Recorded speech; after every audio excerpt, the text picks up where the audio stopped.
అందరికీ నమస్కారం అండి. నేనైతే ఈ మధ్యకాలంలో బస్సు ప్రయాణం అయితే చేశానండి. రాజోలు వెళ్ళానండి. రావులపాలెం నుంచి రాజోలు వెళ్ళాను. అయితే ఆ ఎక్కే సందర్భంలో నాకు బస్ స్టాండ్లో 2 గంటలు పట్టిందండి. ఎందుకంటే బస్సు రాక కాదండి, బస్సు వచ్చినా కూడా నాకు భయమేసి అయితే నేను ఎక్కలేదండి. నాకు గాలి అందక ఏమైపోతానో అనిపించిందండి. అంత అలా ఉన్నారన్నమాట. పాపం ఆ కండక్టర్ గారు అరవలేకపోతున్నారండి. నిజంగా కంట్రోల్ చేయడం చాలా కష్టంగా ఉంది వాళ్ళకి. బస్సును పట్టుకుని ఎలాడైనా సరే ప్రయాణం చేస్తామన్నట్టుగా వాళ్ళ మాట అయితే అస్సలు వినట్లేదండి. నేను కళ్ళారా చూశానండి ఎక్స్పీరియన్స్. మన వల్ల ఎవ్వరూ కూడా ఇబ్బంది పడకూడదండి. నేను ప్రయాణం చేయడం చాలా ముఖ్యమండి. అందుకేనండి ఇంత జనంలో కూడా ప్రయాణం చేశానండి. నేను చాలాసార్లు ప్రయాణం అయితే చేశానండి. ఎప్పుడు ఇంత జనాన్ని అయితే చూడలేదండి. ఆ వారంలో నేను 2 సార్లు వెళ్ళవలసి వచ్చిందండి.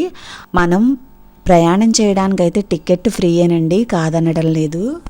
కానీ చాలామంది అవసరం లేకపోయినా ఫ్రీ టికెట్టే కదా అని ప్రయాణాలు చేస్తున్నారండి.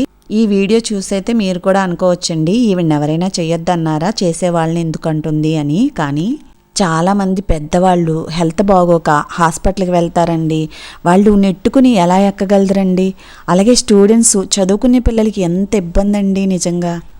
మనలో కొంతమంది అనవసరమైన ప్రయాణాలు చేయడం వల్ల అవసరమైన వాళ్ళకి బస్సు దొరకదండి. బస్సు ఎక్కడం కూడా కష్టమైపోతుంది. అంతేకాదండి, చిన్నపిల్లలు నలిగిపోయి ఏడుస్తూ గోల గోల పెడుతున్నారండి.